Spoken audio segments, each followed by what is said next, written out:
Bien, hola a todos. Como la gran mayoría, también estoy en casa pasando la cuarentena, pero esto no es motivo para no aprovechar el tiempo.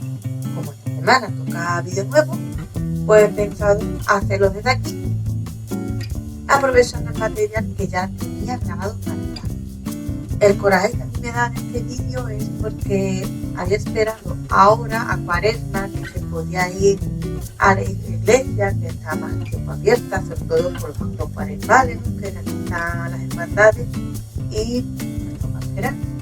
Bueno, los templos no se van a mover, así que cuando todo pase, os invito a que vayáis a las iglesias de vuestra localidad y me digáis también el objeto del tema de este vídeo.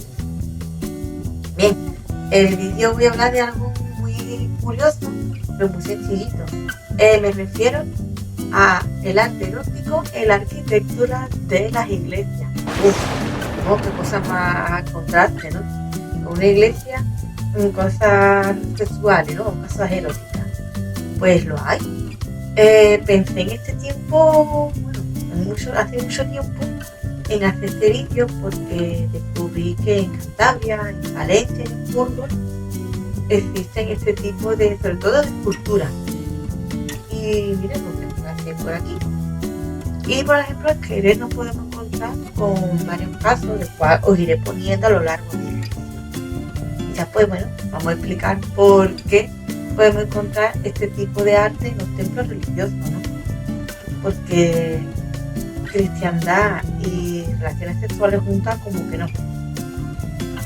Es verdad, ya que para nosotros pues la iglesia es algo de culto, de purificación del alma y de liturgia. Pues porque encontramos este tipo de escultura. La teoría más famosa es que están ahí para recordar que el sexo es pecado. Sobre todo en el caso de los conventos, para que los monjes pues no rompieran el voto de castidad. Sin embargo, por lo visto esta teoría a día de hoy está desapareciendo y está saliendo una nueva, porque en verdad, por lo visto, esto de el puritanismo dentro de la Iglesia Católica no empezó hasta el siglo XVII con Lutero.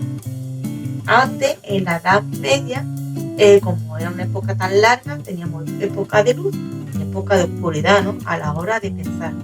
Entonces se dice que este tipo de esculturas están ahí para recordarnos, ¿no? Para recordar a la sociedad que tenemos al fin reproductivo. Hay que pensar de que antiguamente la mortandad tenía unos niveles muy altos, sobre todo la mortandad infantil. Pues era una forma de recordarnos de que había que reproducirse para que la raza humana no desapareciera. Y también un mensaje, ¿no? Muy positivo de que tenemos la capacidad de crear vida. Otra de las teorías que hay es que era como el guiño de los maestros constructores de aquella época para decirle que por mucho que la gente le encargara que pusiera una cosa o pusiera otra, ella al final colocaba lo que le daba la gana, así sin que nadie se diera cuenta. Yo esto último no me lo creo, porque precisamente los casos que he visto por aquí son casos que están muy a la vista, para nada tan alejados.